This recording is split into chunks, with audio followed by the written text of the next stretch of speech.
husband has always been infatuated with Halloween. He's the kind to start setting out the lawn decor the moment the clock strikes midnight on September 1st. I always kind of adored that about him, his dedication to his quirky little hobby.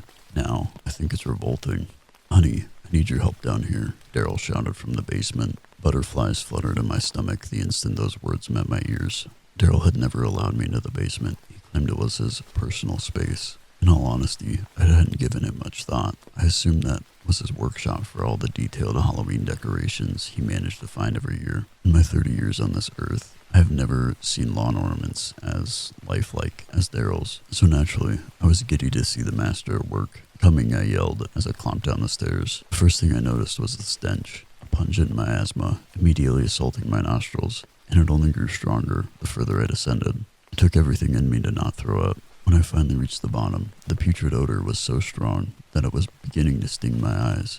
"Daryl, what the fuck is that smell?" I spat, gagging as the words spilled from my mouth. My husband turned and tossed the dirty apron aside before rushing over to me. A wide, nauseating grin inched across his lips as he did. "It's just over here. Close your eyes. I've got a surprise for you," Daryl insisted. He almost sounded elated, like a child on Christmas Day.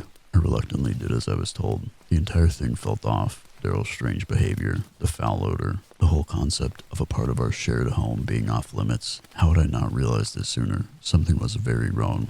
"Can I open my eyes yet?" I asked, as Daryl guided me across the room. "Not yet." "Closer, closer, and open 'em." Dread swallowed me like a python the moment I obeyed his command. That time, I did throw up. Daryl crossed his arms and stared at his creation, barely paying me any mind.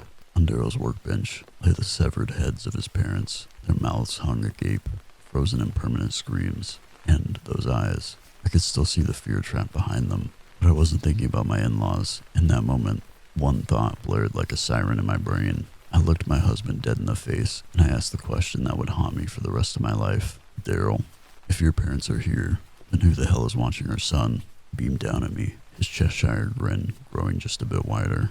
He could barely contain his giggles as the words fell from his lips. "That's what I wanted to show you."